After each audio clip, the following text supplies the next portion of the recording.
Hello, welcome to Old Nerd Compares Bronze Age Fantastic Four to Modern Fantastic Four.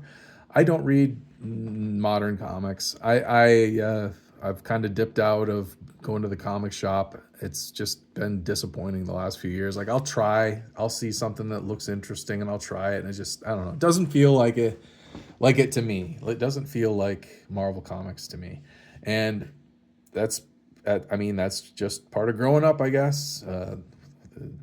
Childhood is over, blah blah blah. Anyway, I I had this random issue of Fantastic Four 149. I'm beginning a project pretty soon of reading all my Marvel comics in release date order.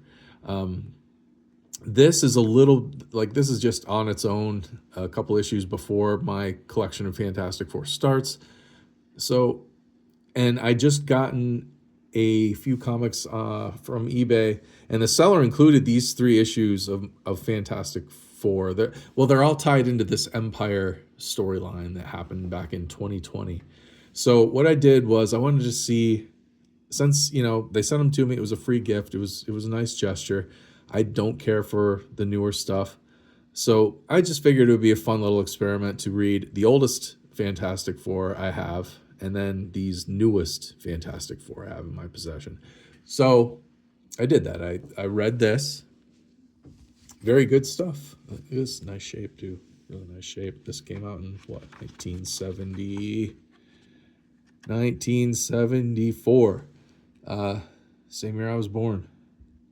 But Jerry Conway wrote it. Rich Buckler drew it with Joe Sinnott on inks, and Roy Thomas edited it. Roy Thomas will take over the writing, I think, in a few issues, and that's where my collection starts, and that's where I'll start reading the Fantastic Four when I read all my Marvel in order. But this takes place during a time when Sue had gotten pregnant with Franklin, and Reed had her sidelined, and it was just there were replacements. Like in this issue, I think this character Thundra is kind of the replacement for Sue in this issue. She fills in. Medusa is actually in here too from the Inhumans. I believe she fills in for a little while. But this one's all about Namor and Sue. They've always had kind of a thing for each other, and I guess they got together for a little bit here. Namor was going to attack New York City because Reed Richards was abusive to Sue or something. I don't know. But anyway, that's why this whole fight happens. Namor sends all his sea monsters on land, and it's corny, but it's fun, and it feels like the Fantastic Four. These Empire issues, they're not terrible.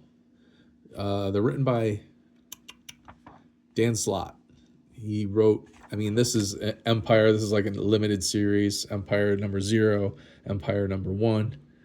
But I believe Dan Slott was the regular writer for Fantastic Four at this time. Fantastic artwork.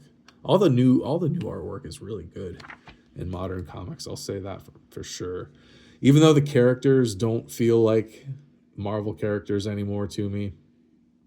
Even though characters have been changed drastically for modern audiences, the artists are usually really good. It's the writers that are kind of, in my department, weak. Now, I don't think this was terrible. I'm not going to go out and get it. I don't care.